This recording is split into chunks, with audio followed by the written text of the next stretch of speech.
সুন্দর আলোচনা করেছেন। আমরা আপনার কাছে আবার আসছি। হযরত মাওলানা আলহাজ মুখতার আহমদ রাজভী হুজুর, আপনার কাছ থেকে আমরা শুনব রাসূল করিম সাল্লাল্লাহু আলাইহি ওয়াসাল্লামকে বিশ্ব মানবতার খান্ডারি বলা হয়, শরীয়ত প্রণেতা বলা হয়। রাসূলুল্লাহ সাল্লাল্লাহু আলাইহি সাল্লাম এই পৃথিবীতে মানবতা প্রতিষ্ঠা করেছেন।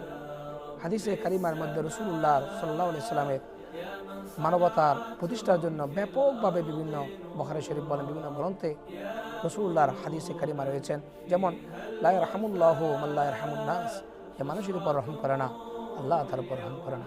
আমরা আপনার কাছ থেকে হাদিসের আলোকে মানবতার গুরুত্ব শুনবো ইনশাআল্লাহ। আল্লাহ পাক আজ্জা ওয়া জাল কোরআনে পাকের মধ্যে ইরশাদ করেছেন, তাআওয়ানু আলাল বিররি ওয়াত তাকওয়া ওয়া লা তাআওয়ানু আলাল ইসমি ওয়াল উদওয়ান। আল্লাহ পাক আজ্জা ওয়া জাল বলেন,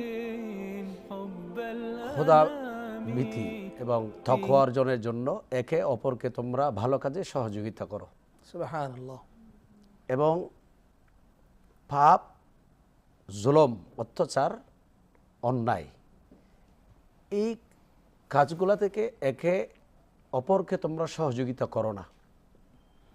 সুতরাং এখানে এই আয়াতে কারিমার ভেতর আল্লাহ পাক শুধু একটা গোষ্ঠীকে কেন্দ্র করে এই কথা বলেন নাই, পুরা সৃষ্টি জাতি জগৎ, জিন ইনসান কীট পতঙ্গ সবাই আল্লাহ পাকের অধীনস্থ, সবার খালেক হচ্ছেন মওলা।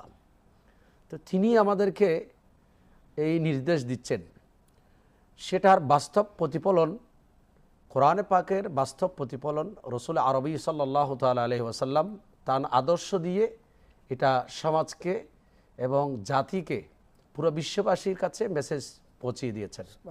যেমন কোরআনে পাকে আল্লাহ পাক আজ্জা ওয়া জাল নিজে বলেছেন, ইন্নাকা লা আলা খুলুকিন আযীম, আমার রসুলের যে চরিত্র এটা খুলকা আযীম, পৃথিবীতে সর্বশ্রেষ্ঠ, যেটা দিয়ে আমার রসুল মানব জাতিকে আদর্শকে মানবতার সমাজকে জয় করেছেন। সেটা করতে গিয়ে আল্লাহ রসুল নিজে আহত হয়েছেন, তায়েফের ময়দানে রক্তাক্ত হয়েছে। তায়েফবাসী আল্লাহ রসুলকে পাথর মেরে রক্তাক্ত করেছেন।